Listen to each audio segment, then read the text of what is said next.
முதல் வாசகம். யெரொபெயாம் இரு பொன் கன்றுக்குட்டிகளைச் செய்தான்.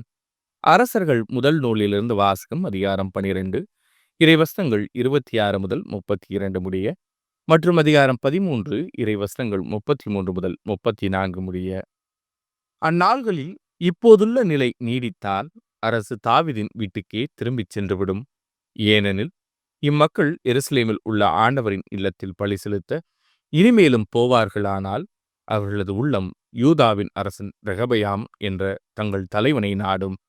என்னை கொலை செய்துவிட்டு யூதாவின் அரசன் ரெகொபெயாம் பக்கம் சேர்ந்து கொள்வார்கள் என்று தன் இதயத்தில் யெரொபெயாம் சொல்லிக் கொண்டான். இதைப் பற்றி தீரச் சிந்தித்து அவன் பொன்னால் இரு கன்றுக்குட்டிகளைச் செய்தான். மக்களை நோக்கி, நீங்கள் எருசலேமுக்கு போய் வருவது பெருந்தொல்லை அல்லவா? இஸ்ரேலரே, இதோ உங்களை எகிப்து நாட்டிலிருந்து மீட்டு வந்த உங்கள் தெய்வங்கள் என்றான். இவற்றுள் ஒன்றை பெத்தேலிலும் மற்றொன்றை தானிலும் வைத்தான். இச்செயல் பாவத்துக்கு காரணமாயிற்று. ஏனெனில் மக்கள் கன்றுக்குட்டியை வணங்க தான் வரையிலும் செல்லத் தொடங்கினர். மேலும் அவன் தொழுகை மேட்டுக் கோவில்கள் கட்டி லேவியரல்லாத சாதாரண மக்களை அவற்றில் குருக்களாக நியமித்தான்.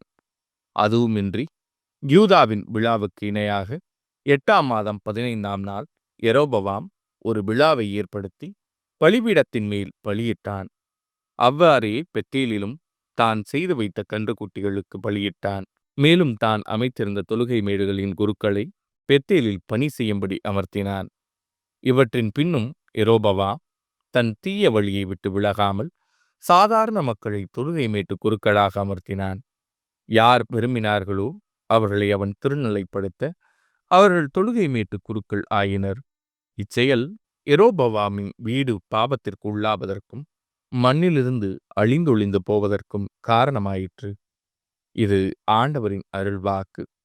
இறைவா, உமக்கு நன்றி. பதிலுரை பாடல். ஆண்டவரே, உம் மக்கள் மீது இரக்கம் காட்டி என்னை நினைவு கூரும். எங்கள் மூதாதையரின் வழி நடந்து நாங்களும் பாவம் செய்தோம், குற்றம் புரிந்தோம், தீமை செய்தோம். எங்கள் மூதாதையர் எகிப்தில் நீர் செய்த வியத்தகு செயல்களை பற்றி சிந்திக்கவில்லை. ஆண்டவரே, உம் மக்கள் மீது இரக்கம் காட்டி என்னை நினைவு கூரும். அவர்கள் ஓரேபில் ஒரு கன்றுக்குட்டியை செய்து கொண்டனர். வார்ப்புச் சிலையை விழுந்து வணங்கினர். தங்கள் மாட்சிக்கு பதிலாக புல் தின்னும் காளையின் உருவத்தை செய்து கொண்டனர். ஆண்டவரே, உம் மக்கள் மீது இரக்கம் காட்டி என்னை நினைவு கூரும். தங்களை விடுவித்த இறைவனை மறந்தனர். எகிப்தில் பெரியன புரிந்தவரை மறந்தனர். காம் நாட்டில் அவர் செய்த வியத்தகு செயல்களை மறந்தனர். செங்கடலில் அவர் செய்த அச்சுறுத்தும் செயல்களையும் மறந்தனர். ஆண்டவரே, உம் மக்கள் மீது இரக்கம் காட்டி என்னை நினைவு கூரும். நற்செய்திக்கும் வாழ்த்தொலி. அல்லேலூயா, அல்லேலூயா. மனிதர் அப்பத்தினால் மட்டுமல்ல, மாறாக கடவுளின் வாய்ச்சொல் ஒவ்வொன்றாலும் வாழ்வர். அல்லேலூயா. நற்செய்தி வாசகம்.